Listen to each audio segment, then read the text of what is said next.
الحمد لله الحمد لله رب العالمين نحمده ونستعينه ونستغفره ونؤمن به ونتوكل عليه ونعوذ بالله من شرور أنفسنا ومن سيئات أعمالنا من يهد الله فلا مضل له ومن يضلله فلا هادي له ونشهد أن لا إله إلا الله وحده لا شريك له ونشهد أن سيدنا ونبينا وحبيبنا وشفيعنا ومولانا محمدا عبده ورسوله أما بعد فأعوذ بالله من الشيطان الرجيم بسم الله الرحمن الرحيم صدق الله العظيم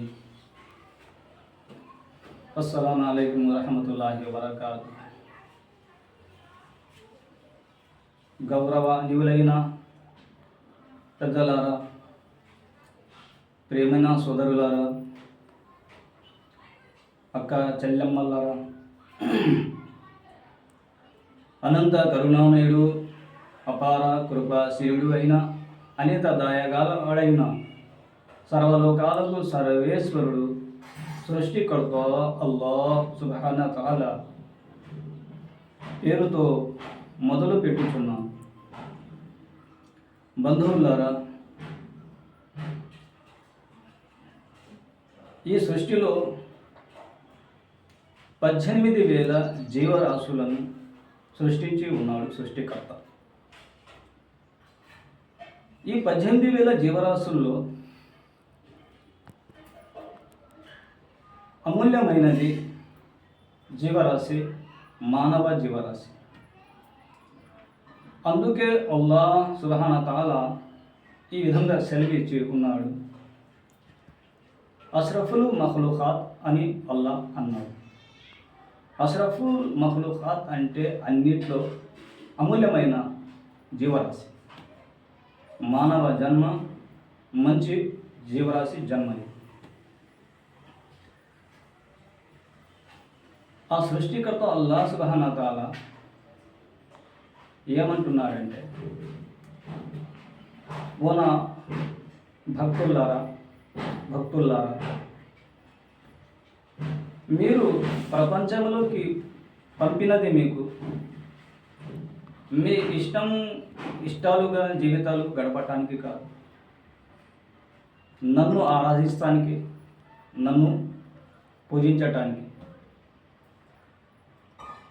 ఆ విధంగా అల్లాహ్ సుబ్హానహు వ తఆలా మనందరినీ ఇహలోకంలోకి పంపాడు. బంధువులారా, ఆలోచించండి. ఇహలోకములోకి రాకముందు మనం అందరము మొత్తం ప్రపంచము అంతం ఎక్కడున్నాము? ఆలమే అరువా అనగా ఆత్మాల లోకం. ఆత్మాల లోకంలో ఉన్నాం. ఆ ఆత్మాల లోకంలో ఆ సృష్టికర్త అల్లాహ్ సుబ్హానహు వ తఆలా మనందరితోటి ప్రశ్నించాడు. ఏమని? అలస్తు బి రబ్బికుము ఆలా అన్నాడు. మీ ఒక పాలకుడు, పోషకుడు, మీ దైవము, మీ ప్రభువు ఎవరు? అప్పుడు మనం అందరం చెప్పాము, కాలు బలా. ఓ అల్లాహ్ సుబ్హానహు వ తఆలా, ఓ ప్రభువా, ఓ దైవమా, మా దైవానివి, మా ప్రభువి, మా కర్తవి, మొత్తమే నువ్వే అల్లా. మా యజమానివి, మమ్మల్ని తినిపించేవాడివి, మొత్తం నువ్వేనా? అప్పుడు అల్లాహ్ సుబ్హానహు వ తఆలా మన అందరితోటి ఈ విధంగా అన్నాడు, ఇప్పుడు మీరు నన్ను చూశారు, స్వర్గం నరకం చూశారు, నా దూతలకి చూశారు. నేను మీకు ఇప్పుడు ఇక్కడి నుంచి ప్రపంచంలోకి పంపుతున్నాను. అక్కడికి వెళ్ళి మీరు నన్ను గుర్తించండి, నన్ను ఆరాధించండి. దాని తర్వాత మీరు స్వర్గంలోకి వెళ్ళకాలం ఉండవచ్చు. ఇక్కడికి వచ్చి అని మనకి ఇహలోకంలోకి పంపాడు. మనం ఇహలోకంలో వచ్చిన తర్వాత ఆయా అల్లాహ్ సుబ్హానహు వ తఆలాని మర్చిపోయి శైతాను ఒక మాటల్లో పడిపోయి దైవాన్ని వదిలిపెట్టి ఆరాధన చేయటం, ఆ శైతాను మాటల్లో పడి నిజమైన దైవాన్ని మనం మర్చిపోయి మన ఇష్టం వచ్చినట్టుగా మనం నడుస్తున్నాం. మన ఇష్టం వచ్చినట్టుగా నడుస్తున్నాం. ఆ సృష్టికర్త అల్లాహ్ సుబ్హానహు వ తఆలా ఒక గ్రంథానికి మన ప్రపంచంలోకి పంపి ఉన్నారు. ఏమిటి ఆ గ్రంథం? ఖురానే షరీఫ్ గ్రంథం.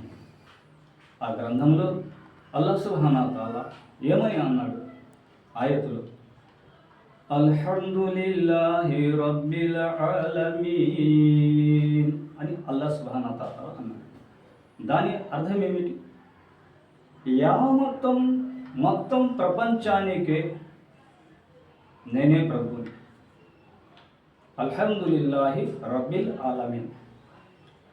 మొత్తం ప్రపంచానికి, మానవులకి, జిన్నాతులకు, జీవరాశులకు, పక్షులకు, అందరికీ నేనే ప్రభువుని, నేనే దైవాన్ని అని అల్లాహ్ సుబ్హానహు వ తఆలా ఖురాన్ గ్రంథంలో అని ఉన్నాడు. అల్లాహ్ సుబ్హానహు వ తఆలా కేవలం ఒక మీ ముసల్మానులకే నేను దైవమని అనలేదు. కేవలం ముసల్మాన్లకే దైవం అని ఉంటే అల్హమ్దులిల్లాహి రబ్బిల్ ముస్లిమీన్ అనేవాడు అల్లాహ్ ఖురాన్ గ్రంథం. అలా అనలేదు. అల్హమ్దులిల్లాహి రబ్బిల్ ఆలమీన్, అందరికీ నేనే ప్రభువుని, మొత్తం ప్రపంచానికి నేనే దైవాన్ని. అందుకని బంధువులారా, ఆ ప్రపంచానికి ఏ మూల తీసినా, ఎక్కడ చూసినా కొండ పర్వతాలు, సప్త సముద్రాలు, వృక్షాలు, జీవరాశులు అందరికీ ఒకే ప్రభువు అల్లాహ్ సుబ్హానహు వ తఆలా. 7 భూమిలను 7 ఆకాశాలను సృష్టించి, మరియు భూమిలో నుండి తినే ఆహారాలు ఇస్తూ, చల్లటి గాలి ఇస్తూ, మరి మానవులకి ఏదేది కావాలో అన్ని సదుపాయాలు ఇచ్చి, ఆకాశం నుండి వర్షము కురిపిస్తూ, సూర్య నక్షత్రాలు కిరణాలు ఆకాశంలో ఎన్ని నడిపిస్తున్నది ఆ దైవం ఒక్కడే సృష్టికర్త. ఆ దైవము చాలా గొప్పవాడు. ఎవరికి అర్థము కాదు, ఎవరికి అది అర్థం సాధ్యం. ఎందుకంటే మనం ఆలోచించాలి, మన భాషలు మనవి వేరే వేరే, భావం ఒక్కటే. ఇప్పుడు ఉదాహరణకి మనం తాగే వాటిని మంచి నీళ్ళు అంటున్నాం, భాష తెలుగులో. మరి అదే భాష మరి హిందీలో పోతాం, పానీ అంటున్నాం. మరి అదే భాష తమిళంలోకి వెళ్దాం, తన్ని అంటున్నాం. మరి అదే భాష ఇంగ్లీష్లో వెళ్దాం, వాటర్ అంటున్నాం. వాటరు, తన్ని, పానీ, నీళ్ళు, భాషలే వేరు, భావము ఒక్కటే. అలాగనే దైవం మొత్తం ప్రపంచానికి, భూమి ఆకాశాలకు ఒకే సృష్టికర్త, దైవం ఒక్కడే. అతని అధ్యాయంలోనే ఈ ఉదయం కావటము, మరలా రాత్రి కావటం మొత్తం ఆయన అధ్యాయంలో ఉంది. ఆ కర్త మానవులకి ఇహలోకంలోకి పంపినది కేవలం తన భక్తి చేస్తానికి.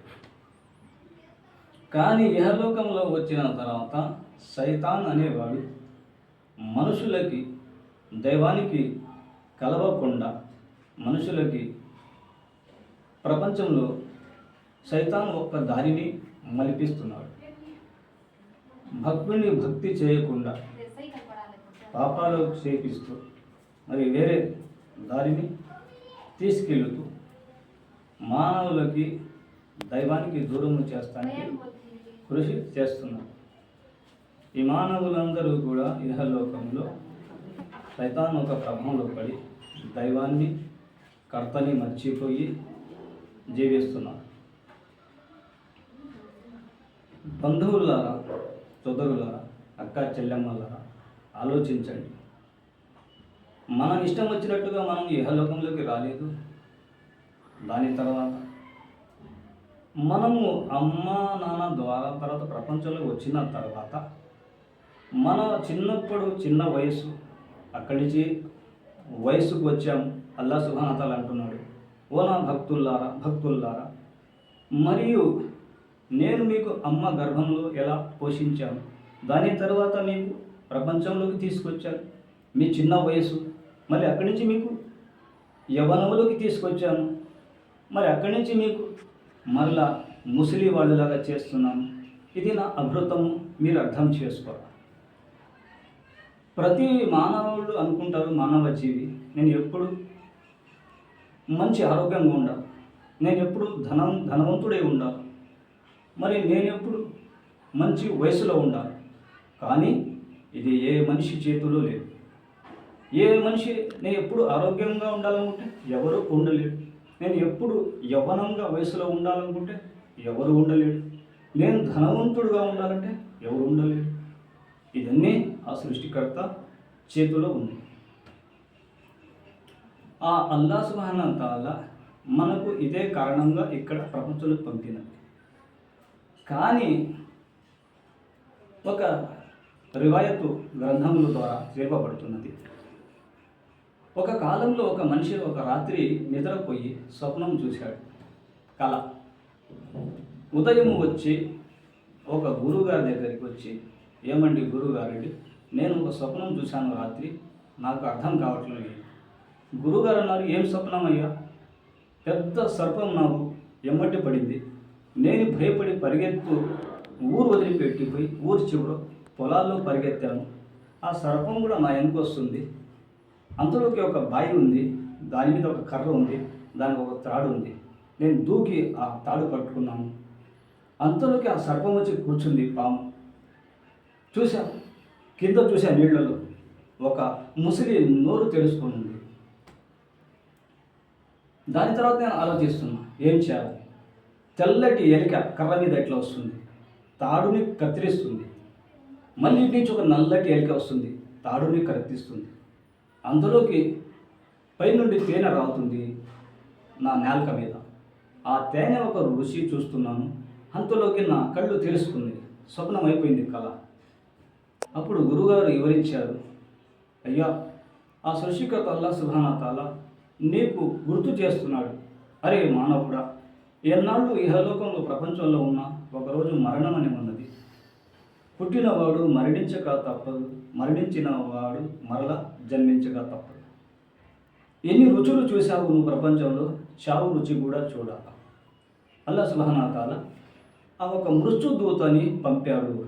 నువ్వు ఆ మృత్యుదూతకు చూసి పాము రూపంలో భయపడావు, పరిగెత్తావు, తాడుని పట్టుకున్నావు.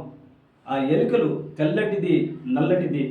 ఒక తెల్లటి ఎలుక ఒక ఉదయం పొద్దున్న సూర్యుడు ఉదయించిన కాడి నుంచి అస్తమించేదాకా ఒక పగలు తెల్లటి ఎలుక. మళ్ళీ సాయంత్రం చీకటి పడుతుంది, అది నల్లటి ఎలుక. ఈ ఎలుకలు రెండు త్రాడుని కత్తిరిస్తున్నాయి. ఈ త్రాడు నీ యొక్క ఆయుష్య ప్రపంచం. రోజు రోజుకి నీ ఆయుష్య తరిగిపోతుంది. ప్రపంచం నుంచి చివరి ప్రయాణానికి సాగుతుంది. ఒక చిన్న తప్పుడు బాలిస్తం చిన్నప్పుడు మళ్ళీ యవ్వనానికి అల్లాహ్ సుబ్హానహు వ తఆలా ట్రాన్స్ఫర్ చేస్తున్నాడు మనకి. మళ్ళీ ఇక్కడి నుంచి చివరి జీవితం ముసలితనానికి, అక్కడి నుంచి ట్రాన్స్ఫరు చావు అనే పేరుతోటి మరణం. దాని తర్వాత మరణం నుంచి ట్రాన్స్ఫరు సమాధి గొయ్యి, అక్కడి నుంచి ట్రాన్స్ఫరు పరలోకాలు, స్వర్గం, నరకం. ఆ త్రాడు ఎలుకలు కత్తిస్తాయి, త్రాడు తెగిపోయి కింద బావిలో ముసలి నోరు తెలుసుకొని ఉంది. అదేమిటి? సమాధి గొయ్యి. అందుకే అల్లాహ్ సుబ్హానహు వ తఆలా మనుషులకి తెలపటానికి ప్రవక్తలకి ప్రపంచంలోకి పంపాడు. మొట్టమొదటి ప్రవక్త హజరత్ ఆదం అలైహిస్సలాం గారు. ఆయన ఏం చెప్పారు సమాజానికి? లా ఇలాహా ఇల్లల్లా ఆదం షఫీఉల్లా. అలాగనే 1,24,000 మంది ప్రవక్తలు వచ్చారు. హజరత్ ఇబ్రాహీం అలైహిస్సలాం గారు వచ్చారు. లా ఇలాహా ఇల్లల్లా ఇబ్రాహీం ఖలీలుల్లా. మరి ఆయన కుమారుడు లా ఇలాహా ఇల్లల్లా ఇస్మాయిల్ జబీహుల్లా. మళ్ళీ తర్వాత హజరత్ మూసా ప్రవక్త గారి కాలంలో లా ఇలాహా ఇల్లల్లా మూసా కలీముల్లా. మరి దాని తర్వాత హజరత్ ఈసా ప్రవక్త గారు లా ఇలాహా ఇల్లల్లా ఈసా రూహుల్లా. మరి దాని తర్వాత చివరి ప్రవక్త లా ఇలాహా ఇల్లల్లా ముహమ్మదు రసూలుల్లా సల్లల్లాహు అలైహి వసల్లం. చివరి ప్రవక్త ఒక సమాజంలో మనమందరం ఉన్నాం. మరి ఈ ప్రవక్త మీద దైవం ఖురాన్ షరీఫ్ గ్రంథాన్ని దింపి ఉన్నాడు. ఓనా ప్రవక్త ముహమ్మద్, ఈ అందరికీ నువ్వు తెలుపు నా గురించి. అప్పుడు దైవ మహాప్రవక్త సల్లల్లాహు అలైహి వసల్లం వారు మక్కా నగరం మదీనా నగరంలో ప్రచారాలు చేశారు. దైవం ఆరాధించండి, దైవాన్ని మీరు గమనించండి. మొహమ్మద్ ప్రవక్త సుల్లాహం వారు మక్కా మదీనా నగరంలో చాలా కృషి త్యాగాలు చేశారు. వేళకి అన్నం తినలేదు, కంటికి నిద్రలేదు. ఎప్పుడు సమాజం గురించి ఆలోచించి ఆ అల్లా సుబ్హానహు వ తఆలా తోటి వేడుకునేవాడు. ఓ అల్లా, నేను ఒక పూట అన్నం తినకపోయినా నేను భరిస్తాను, ఓర్పు చేస్తాను వల్ల ఒక పూట నేను తింటే నీ ఒక కృతజ్ఞతలు తెలుపుతావు వల్ల నేను పస్తూ ఉన్న సాలల్లా నా ఒక ఈ సమాజాన్ని నువ్వు మంచి అన్నం తినిపించాలా వల్ల ఈ సమాజానికి మంచి భవనాలు ఇవ్వాల, ఈ సమాజానికి మంచి బండ్లు వల్ల అని ఈ సమాజం గురించి ముహమ్మద్ సల్లల్లాహు అలైహి వసల్లం వారు దుబాలు చేశారు ఆ సృష్టికర్త. అందుకే ఈరోజు ఈ సమాజం చిట్ట చివరి ఈ సమాజం మరి ఈరోజు ఇంత మంచిగా మరి ఆహారాన్ని తిని ఇంత మంచిగా నివాసాలు నిర్మించుకుని ఇళ్ళు భవనాలు మరి ఈరోజు మంచి మంచి బండ్ల మీద తిరుగుతున్నారు. ఇది ఆ దైవ మహాప్రవక్త సల్లల్లాహు అలైహి వసల్లం వారి త్యాగాలు. అల్లాహ్ సుబ్హానహు వ తఆలా ఆయన మీద గ్రంథాన్ని దింపి ఉన్నాడు, ఖురాన్ గ్రంథం, ఖురాన్ షరీఫ్. హజరత్ ముహమ్మద్ సల్లల్లాహు అలైహి వసల్లం వారు ఆ కాలంలో చాలా త్యాగాలు చేసి చిట్ట చివరిగా ఇహలోకం నుంచి పరలోకానికి వెళ్ళే ముందు తన సహచరులతోటి, శిష్యులతోటి, సహబాలతోటి ఈ విధంగా అన్నారు, ఓ నా సహబాలారా, ఆ సృష్టికర్త ధర్మం గురించి, ఇస్లాం గురించి మీకు నేను తెలిపాను కదా, మరి ఇప్పుడు నేను వెళ్ళిపోతున్నాను. నేను వెళ్ళిన తర్వాత ఈ బాధ్యత మీది. ఏ బాధ్యత? ఆ దైవం గురించి, ఇస్లాం ధర్మం గురించి, ఖురాను గ్రంథం గురించి, మరి ప్రవక్త గారి పద్ధతుల గురించి. దైవ మహాప్రవక్త సల్లల్లాహు అలైహి వసల్లం వారు ఎవరైతే కల్మా చదివారో, ఎవరైతే విశ్వాసం తీసుకొచ్చారో ఈ విధంగా అన్నారు, పురుషుడికి స్త్రీకి ఏ పురుషుడైతే లా ఇలాహ ఇల్లల్లా ముహమ్మద్ రసూలుల్లాహ్ సల్లల్లాహు అలైహి వసల్లం, ఏ స్త్రీ అయితే లా ఇలాహ ఇల్లల్లా ముహమ్మద్ రసూలుల్లాహ్ సల్లల్లాహు అలైహి వసల్లం కల్మా చదివారో అటువంటి వారు అల్లాని ఆరాధించాలి, ఖురాను గ్రంథాన్ని చదవాలి, మరియు దైవ మహాప్రవక్త సల్లల్లాహు అలైహి వసల్లం వారి పద్ధతుల్లో నడవాలి. ముహమ్మద్ సల్లల్లాహు అలైహి వసల్లం వారు చూపించారు పురుషుడికి మరి కాలు వేలు కాడి నుంచి తల వెంట్రుక దాకా మరి ఏ విధంగా ఉండాలా. అలాగనే స్త్రీల కోసము కూడా, అక్క చెల్లెమ్మల కోసం కూడా దైవ మహాప్రవక్త ముహమ్మద్ వారు చెప్పారు, ఏ విధంగా బట్ట ధరించాలా, ఏ విధంగా ఉండాలా. మరి బంధువులారా, అక్క చెల్లెమ్మలారా ఆలోచించండి. ఈరోజు మనం సమాజంలో ఉంటున్నాం పేర్లు పెట్టుకొని, మరి మనం దైవాన్ని ఎంత ఆరాధిస్తున్నాం, ఎంత ప్రార్థన చేస్తున్నాం, మరి ఆ దైవం యొక్క ఖురాన్ గ్రంథం ఎంత చదువుతున్నాము, మరి హజరత్ మహాప్రవక్త ముహమ్మద్ వారి అడుగు జాడలో ఎంత నడుస్తున్నాం. మరి స్త్రీల కోసము ముహమ్మద్ గారి కుటుంబాన్ని త్యాగము చేశారు.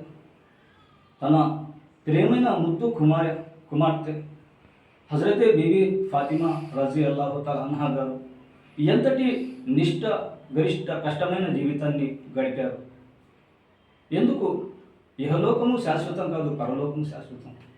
ఫాతిమా గారు పస్తులు ఉండరు, ఇంటి పనులు చేస్తున్నారు, కానీ దైవాన్ని వదిలిపెట్టలేదు, ఆరాధనని వదిలిపెట్టలేదు. అనగా సాష్టాంగం అంటే నమాజు. మరి అలాగనే వాళ్ళ కొడుకులు, కుమారులు హజరత్ హుస్సేన్ గారు చిన్న పిల్లలు మరి ఆకలికి దహదహలాడిపోతున్నారు. అయినా దైవం యొక్క ఆజ్ఞని వదలలేదు. ఈ ధర్మాన్ని నిర్మించడానికి, ఈ దీని ఇస్లాం ధర్మం కోసం వాళ్ళ జీవితాన్ని త్యాగం చేశారు. అందుకని బంధువులారా, అక్క చెల్లెమ్మలారా, సోదరులారా ఆలోచించండి. అల్లాహ్ సుబ్హానహు వ తఆలా ఆలోచించి మంచి మార్గం వెళ్ళాలో చెడు మార్గం వెళ్తారో ఇది మన చేతుల్లో ఉంచి ఉన్నాడు. అందుకని ఒక వలీ గారు, ఆయన పేరు హజరతే బెహలుల్ దానా రహమతుల్లాహి అలైహి గారు, ఒకసారి ఒక బజార్లో కూర్చొని చేతిలో ఒక కర్ర పుల్ల తీసుకుని గీత గీస్తున్నారు. ఒక రాజుగారు వస్తా హజరతే హారూన్ రషీద్ రహమతుల్లాహి అలైహి గారు, ఒక రాజుగారు అడుగుతున్నారు, ఓ బెహలుల్ ఏం చేస్తున్నావు ఇక్కడ? బజార్లో కూర్చొని భూమి మీద గీత గీస్తున్నారు. అప్పుడు ఆ గీత గీసాన హజరత్ బెహలుల్ గారు అంటున్నారు, ఓ రాజుగారు, నేను ఎందుకు గీస్తున్నానంటే మానవులకి దైవానికి కలపటానికి నేను ప్రయత్నిస్తున్నాను. మానవులకి దైవానికి కలపటానికి ప్రయత్నిస్తున్నాను. అప్పుడు రాజుగారు అడుగుతున్నారు, మరి ఏం జరుగుతుంది? దైవం వినటానికి సిద్ధంగా ఉన్నాడు, మానవులు దైవానికి చెప్పుకోవటానికి సిద్ధంగా లేరు. ఎందుకు? ఇది ప్రపంచము బజారు.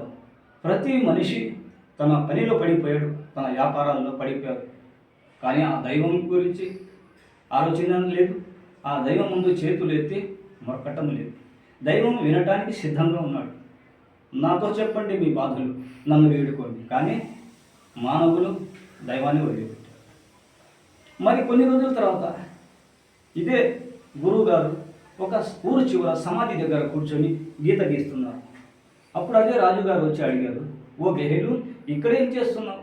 అప్పుడు ఆ గురుగారు చెప్తున్నారు, ఓ రాజుగారండి, దైవానికి మానవులకి కలపటానికి నేను ప్రయత్నం చేస్తున్నాను. రాజుగారు అడుగుతున్నారు, రాజుగారు మరి ఏం జరుగుతుంది? ఇక్కడ మానవులు చెప్పటానికి సిద్ధంగా ఉన్నారు ఆ సృష్టికర్తతోటి, కానీ సృష్టికర్త అల్లాహ్ సుబ్హానహు వ తఆలా వినటానికి ఇక్కడ సిద్ధం లేదు. ఎందుకని? బ్రతికి ఉన్నప్పుడు మానవులు దైవాన్ని మర్చిపోయారు. చనిపోయిన తర్వాత సమాధి దగ్గరికి వెళ్ళిన తర్వాత ఓ దైవము అంటున్నారు. అప్పుడు ఆ దైవము కూడా, ఆ సృష్టికర్త కూడా, నాకు అవసరం లేదు ఇప్పుడు మీ యొక్క మాట. మీరు బ్రతికి ఉన్నప్పుడు నా మాట వినలేదు, అందుకని మీరు శిక్షకు మీరు గురి కాక తప్పదు. అందుకని ఆలోచించాలి. ఈ జీవితము చాలా చిన్నది, ఈ జీవితము చాలా చిన్నది. ఇహలోకము శాశ్వతమైనది కాదు, అశాశ్వతమైన జీవితం. దైవ మహాప్రవక్త వారు చెప్పారు, సముద్రంలో ఇలా వేలు ముంచి చూపి దీనికి ఎన్ని నీళ్లు ఉన్నాయంటే ఒక చుక్క ఉన్నాయని ఆయన శిష్యులు అన్నారు, సహాబాలు. దైవ మహాప్రవక్తలు అన్నారు, ఈ ఒక చుక్క జీవితము ఈ ప్రపంచం, ఈ సముద్రం ఉంది కదా, ఇది రానున్నది, పరలోకం ఇది.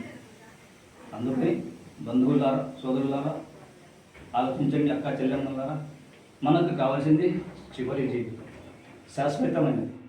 దాంట్లో అల్లాహ్ సుబ్హానహు వ తఆలా మనకు ఇష్టపడాలనుకుంటే మనం ఇక్కడ అల్లాహ్ సుబ్హానహు వ తఆలా చెప్పినట్టు మనము ఆయన్ని ఆరాధించి, ఆయనకే వేడుకొని, ఆయన చెప్పి విని, మరియు దైవం ముందు మనం సాష్టాంగము చేసి సజదా చేసి ఖురాన్ గ్రంథం పఠించాలి. మరి మగవాళ్ళు మసీదులకి పోవాలి, దైవాన్ని ఆరాధించాలి. మరి స్త్రీలు ఇళ్లల్లో సాష్టాంగము చేయాలి, సజదా. అలాగనే ఖురాన్ గ్రంథాన్ని చదవాలి, మరియు పిల్లలకి నేర్పాలి. ఉదయము సాయంత్రము అల్లా నామస్మరణము జిక్ర్ చేస్తూ ఉండాలి.